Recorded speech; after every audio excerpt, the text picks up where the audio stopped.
नमस्कार, मैं हूं आरजू अंसारी और आप देख रहे हैं राष्ट्रीय जगत विजन न्यूज। जम्मू कश्मीर के पहलगाम में हुए आतंकी हमले के बाद भारत पाकिस्तान के बीच तनाव बढ़ते ही जा रहा है। भारत पाकिस्तान के खिलाफ एक एक कर कड़े कदम उठाते जा रहा है। भारत के सिंधु जल संधि को सस्पेंड करने के बाद अब भारत जम्मू के रामबन स्थित बगलिहार बांध से चिनाब नदी का पानी रोक दिया गया है। वहीं कश्मीर के किशनगंगा बांध के जरिए झेलम नदी का प्रवाह नियंत्रित करने की तैयारी की जा रही है। प्रधानमंत्री नरेंद्र मोदी और air chief marshal Amarpreet Singh के बीच रविवार को पीएम आवास पर अहम बैठक हुई। सूत्रों के मुताबिक इस बैठक में 22 अप्रैल को पहलगाम में हुए आतंकी हमले को लेकर गंभीर चर्चा हुई। इससे पहले शनिवार को पीएम मोदी ने नेवी चीफ से भी मुलाकात की थी, जो इस बात का साफ संकेत है कि सरकार सुरक्षा मामलों पर हाई अलर्ट मोड में है। वहीं पंजाब के अमृतसर में पुलिस ने रविवार को 2 पाकिस्तानी जासूसों को भी गिरफ्तार किया है।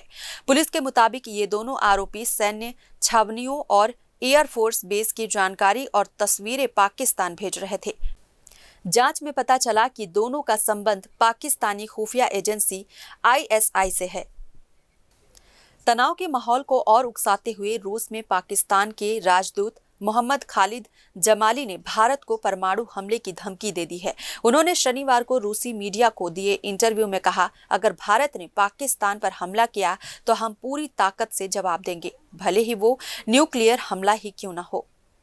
इस दौरान पाकिस्तान ने लगातार 10वें दिन नियंत्रण रेखा पर सीज फायर उल्लंघन किया है। पाकिस्तानी सेना ने कुपवाड़ा, बारामुल्ला, पुंछ, राजौरी, मेंढर, नौशेरा, सुंदरबनी और अखनूर जैसे संवेदनशील इलाकों में फायरिंग की है।